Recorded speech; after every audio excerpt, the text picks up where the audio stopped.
This is the image of the day. It's an IRS Form 7200. Hey, it's not our most exciting visual, or is it? Hey, a visual that could mean tens or hundreds of thousands of dollars to you. Hey, that gets me excited. It also gives you all hope. So there's relief available for your small business that no one seems to be talking about. I'm Tom Kuhn, CEO of Qnity, along with my partner Aaron and our team. We're here to make small business finances simple, visual, and actionable. Our mission is to level up the collective financial intelligence for small business owners and managers, which, guys, it's needed now more than ever. So part of leveling up our financial intelligence is utilizing all the resources that's been made available to us. So have you heard about the employee retention tax credit? Again, no one seems to be talking about it. Now, we went over it 2 weeks ago, and at the time, I mentioned the difference between a tax deduction and a tax credit. This is a tax credit, and a tax credit is a lot more valuable than a tax deduction. I also commented at the time how surprised I was unprecedented for this type of relief. Now, listen to this video, talk to your CPA, fill out the form. All right. Now, the Paycheck Protection Program has been the dominant topic. And I want to make sure you know about this other program that was in the CARES Act that you could take advantage of if you do not get the Paycheck Protection Program loan. Now, let me be clear. Still apply for the Paycheck Protection Program. Utilize that program first if possible.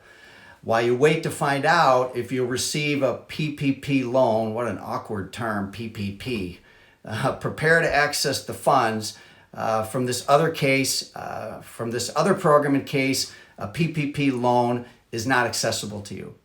Now, the employee retention credit is designated to credit businesses that have paid wages after March 12th. The refundable tax credit is 50% of up to $10,000 in wages paid by a business that's been financially impacted by COVID-19. My translation is that if you pay an employee $10,000 in wages after March 12, 2020, you will receive a refundable tax credit of $5,000 for that employee. Now, let me do some math here. If you have 20 employees, we're talking about $100,000.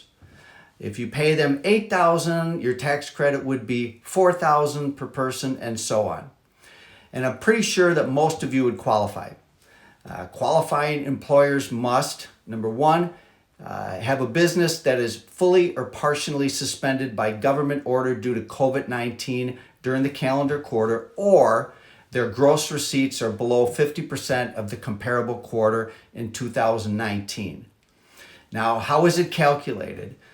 The amount of the credit is 50% of wages paid up to $10,000 in total. Wages paid after March 12, 2020 and before January 1st, 2021 are eligible for the credit. Now, wages taken into account are not limited to cash payments, but they can also include a portion of the cost of employer-provided health care. Good news. Employers can immediately be reimbursed for the credit by reducing their required deposits of payroll taxes that's been withheld from employees' wages for the amount of the credit. Or eligible employees can request an advance of the employee retention credit by submitting IRS Form 7200. There's a few lines on here. You can download this form. You can get it from your accountant. It's fairly self-explanatory. Again, employers may not receive the employee retention tax credit if they receive a loan under the Paycheck Protection Program.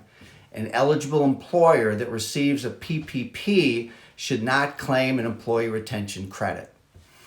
Now, reminder here, guys, we are educators committed to making this information digestible. However, given each of you have your own unique situation, we're not a substitute for your own personal advisors, nor are we licensed CPAs, nor are we practicing tax professionals.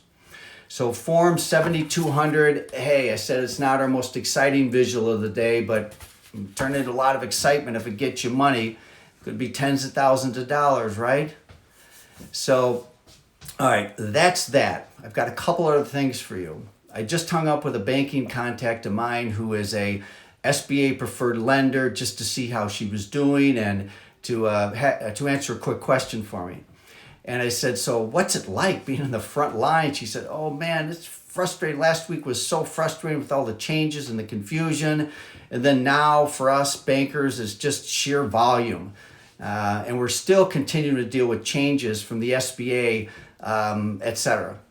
It's got to be very mentally tough for these bankers right now as they try to plow through all these applications. So keep that in mind. Next thing I want to talk about is our role in all of this for you. And this is a consistent message that I've been providing. We're going to continue to provide tips on financial sustainability, stressing the importance of getting financial education and winning the long game. Now, we're helping you navigate your way through these relief opportunities right now. Hey, it's what's on all of your minds. We get that.